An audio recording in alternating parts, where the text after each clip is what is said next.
Hello, my name is Rich Howard, owner of Architectural Builder Supply. In this video is to bring you a closer look at the Reese number S408A. This is about a 5-inch sample piece of this saddle type threshold.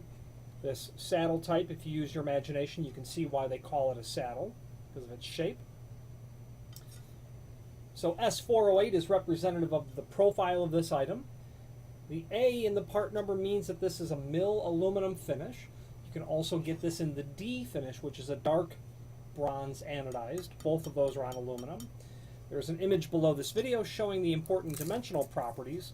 First of all, it is a 8-inch wide threshold, and that it is 1/4 inch tall, making it a couple of things. Very low profile, obviously, not a lot to step over there, making it handicap compliant. Nice grooved and fluted sort of surface, which acts as its own sort of non-slip resistance, although it's not specifically rated for that. But compared to a smooth top threshold, it's much less prone to the foot slipping. 8-inch wide is very common, not as common as 5 or 6 inch naturally, but 8-inch is certainly common when you have a larger frame, a deeper jam depth, where you usually would use that on a thicker wall. Let's say you had, perfect example, this is going to be a loading dock door, a man door, where deliveries will come through, package deliveries will come through. You've got a face brick, you've got concrete block, you've got interior furring strips, insulation, drywall. That wall thickness is going to be pushing 10-inch. You might have a 8 3/4 jam depth. That might be pretty common, just to make that all look nicer and work in conjunction with the overall wall thickness, or 7 3/4. So you're going to use a wider threshold. You're going to use a 1/4 inch threshold because you're going to be taking those hand carts over.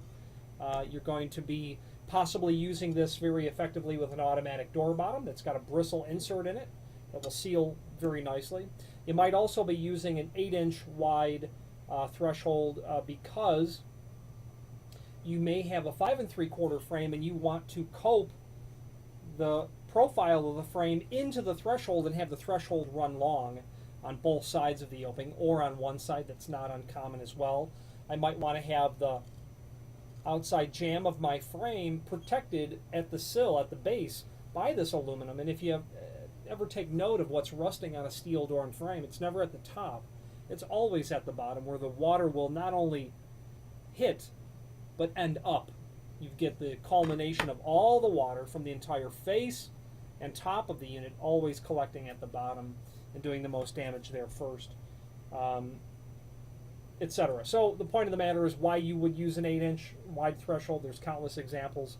1/4 inch is certainly nice. You might have an undercut problem where the concrete pad is, it swells, it expands in the different seasons. You're going to have it lift up a little bit when the water gets down in there and freezes, lifting it up in the winter time. You know that in the summer you won't get your door open with a 1/2 inch threshold, so you use something lower profile as well.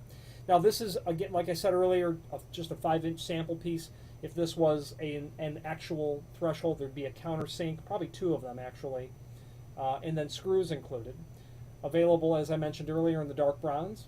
Both of the finishes are available in all of the lengths, 2 foot to 8 foot in the website. If you have need for a custom length, by all means let us know by ordering the next longest piece or pieces and indicate in the comment field what length you'd like for us to cut the material back to. The reasoning is if you had to take what would be, let's pretend this is a 4-foot piece, and you had to cut it down to 42-inch, you'd certainly eliminate the countersink or countersinks that were in the threshold. You'd be stuck cutting it to length, which might be a challenge for an 8-inch wide piece.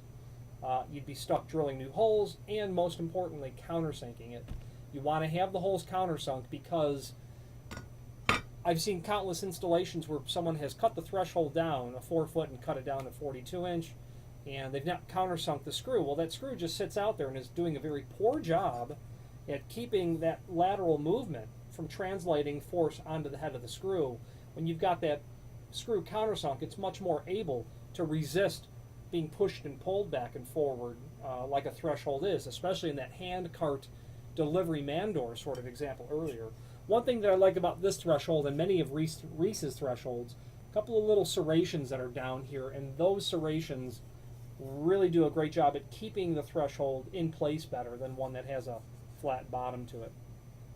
There's a link below this video to a document called Product Brochure, and that's handy because it will allow you to review all of the sister products as it relates to thresholds from Reese, etc.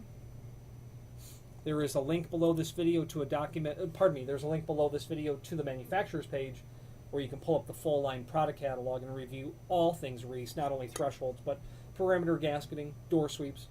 They are manufacturers of all that material in aluminum, architectural bronze, stainless steel as well. I'm partial to Reese, and it's because they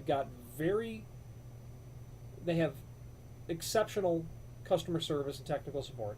They have industry-leading shipping times. Plus, I always notice that their extrusions, just the extrusion itself, seems to be thicker than standard. Their material always seems to weigh a little bit more than everybody else's. Quite frankly, if it was my building, that's what I would put on it. If you have any questions on the Reese S408A, 8x1/4 inch saddle type threshold, or any other Reese product, please feel free to reach out to us. Thank you.